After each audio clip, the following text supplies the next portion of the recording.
Hey guys, so I want to show you how to install Viserlab script.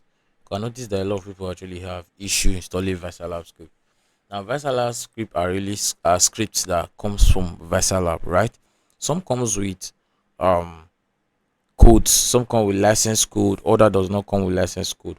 So I want to show you how to install it if it doesn't come with license code. Now, if it comes with license code, it's the same process. All you just have to do is to add your license code to it. So let's get started.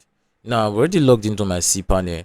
For you to be able to install Viserlab code, that means you should have an idea of logging into cPanel. So I'm already on my cPanel and I'm going to open my file manager now. So this is my file manager. So now this is the public underscore HTML on my file manager. Now what you want to do now is to actually install this Viserlab script, right? Now these are backups, so don't worry. I just safeguard them. There's nothing you will not have this on your own, right? Sorry, you will not have this on yours. I just left this here because they are backup. I want to use this part for this tutorial, so don't worry about this. Now what you want to do for your Viserlab script is to click on it and extract it, right?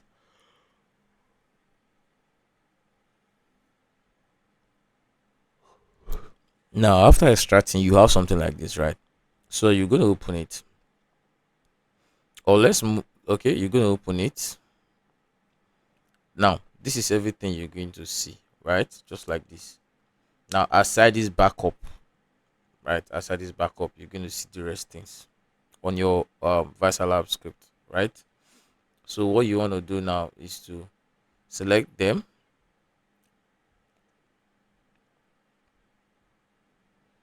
then you move them to the public underscore HTML of your website. So you click on move public underscore HTML, then you move files. Now the reason I did not move this one is because I did copy the backup, like I didn't copy the backup of the file and add to this place. So this thing here is everything inside the core, so don't mind that as well.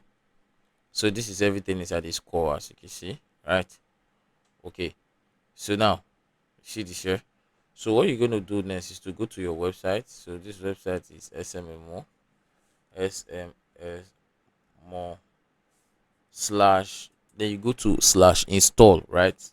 Install. Now slash install.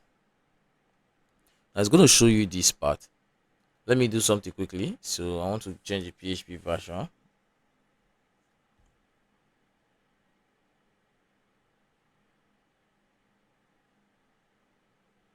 Now the reason I want to do this is because a lot of times people, when they see that PHP version issue, they really do not know what it means. So let me do 7.4 and apply, so that it will show the PHP version. Then I'll show you how to do this.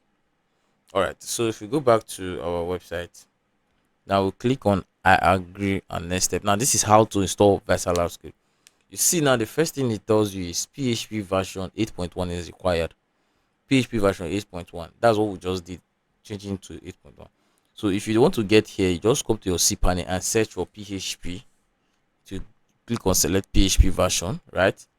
Now you come here and then you change it to 8.1. That is required, and then you click on applied. That is the first step, which is the first query it has here. It said PHP version 8.1 is required. Now the second part is core bootstrap cache. Now you need to change the permission from 0775 permission. You are changing from 0755 to 0775. Now what this means is you have to copy this digit, replace the core, the cache or the cache file, the permission to 0775. Do the same for storage, app, framework, and logs. So let's go do that. So inside the core, there is bootstrap. Inside that bootstrap, there's the cache. So you put it, replace it, and then you save it.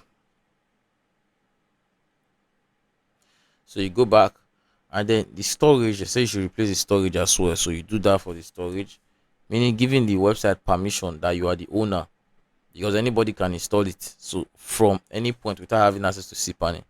So you are giving it permission that you are the owner of the site. So you place a 3, right? And then you save. So when you go back and you refresh,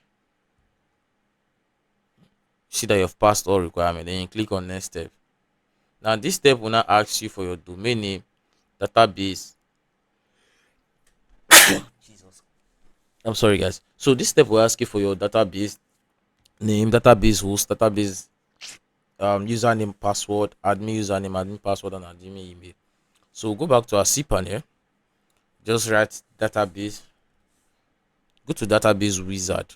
Go to wizard. Wizard is always best. So you enter your database name. So let me call this delete. Okay, delete. So this is okay. Now you can call it whatever you want to call it. Any name you want. It's your choice. Right. So this is the database. Now this is the database username. I'm going to call it the same delete. Now for the database password, let me use this.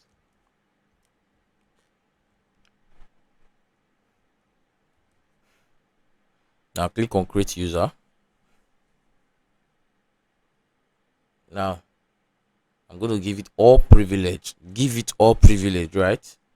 And click on make changes. Now you come back to your database.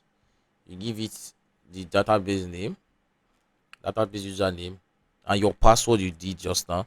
And then on this host, always remember it's local host. Now for some Viserlab script, they will have a purchase code details here. If it has purchase code detail, just put in your purchase code. Then if it is a null script, just put in any random purchase code, right? So here I'm going to call this admin. Password, I'm going to use admin as well. Email, I'm going to use V3 Design Tech. And then I'm going to click on install now. Mind you, I've already saved my database. So I'm going to click on install now. So this is an automatic installer system. Now it says your system has been installed successful. Please delete the install folder from server. So you come to your server, go back, look for your install folder, which is this folder, then you delete it. And you are good. So this is how to install Viserlab script. I hope I've been able to show you how to install Viserlab script. Just in case you're having trouble, or like a lot of people are having trouble installing Viserlab script. So this is how to install Viserlab script. If you have any required code, just input the code and everything will be done completely. Right? So thank you for watching this video. Don't forget to hit the subscribe button, like this video, share this video, comment if you have any issue, and I will see you on my next video. So bye for now guys.